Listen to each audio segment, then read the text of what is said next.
చాలా మంది కారులో అయిపోయిన వాటర్ బాటిల్స్, మనం షాపింగ్ చేసిన కవర్స్, మనకు సంబంధించిన టూల్స్ అలాగే వదిలేస్తుంటారు. ఏముందిలే మన కారులోనే కదా ఉన్నాయి, తర్వాత తీయొచ్చులే అనుకుంటారు. ఒక్క నిమిషం ఆగండి. ఇలాంటి చిన్న నిర్లక్ష్యమే కొన్ని సిచ్యువేషన్స్లో పెద్ద ప్రమాదానికి దారితీయొచ్చు. రీసెంట్గా ఒక కొబ్బరి బొండం వల్ల, కారులో వదిలేసిన కొబ్బరి బొండం వల్ల 2 చనిపోయారు. హైదరాబాద్ నుంచి రాజమహేంద్రవరంకి ట్రావెల్ చేస్తున్నారు. ఆయన ఒక పురోహితుడు, దువ్వూరి హరిప్రసాద్. సో కుటుంబ సభ్యులతో కలిసి తన కొడుకు వెడ్డింగ్ ని కంప్లీట్ చేసి ట్రావెల్ చేస్తున్నారు. ఒక్కసారిగా పెద్ద యాక్సిడెంట్ జరిగింది.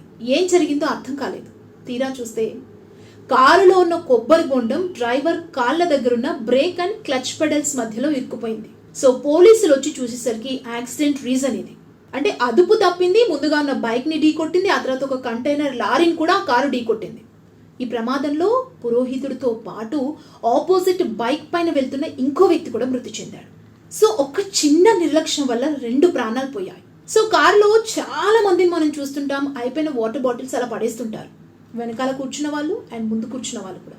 సో కార్లో వీలైనంత వరకు అయిపోయిన వాటర్ బాటిల్స్ కానీ, మీరు షాపింగ్ చేసిన థింగ్స్ అండ్ మీ నీడ్స్ ఏమైతే ఉంటాయో ఇమీడియట్గా వాటిని తీసేయండి. మీరు కారు దిగేటప్పుడు వాటిని తీసుకుని కారులోంచి బయటకు వెళ్ళండి. సో ఈ వీడియోని మీ ఫ్రెండ్స్ అండ్ ఫ్యామిలీకి షేర్ చేయండి.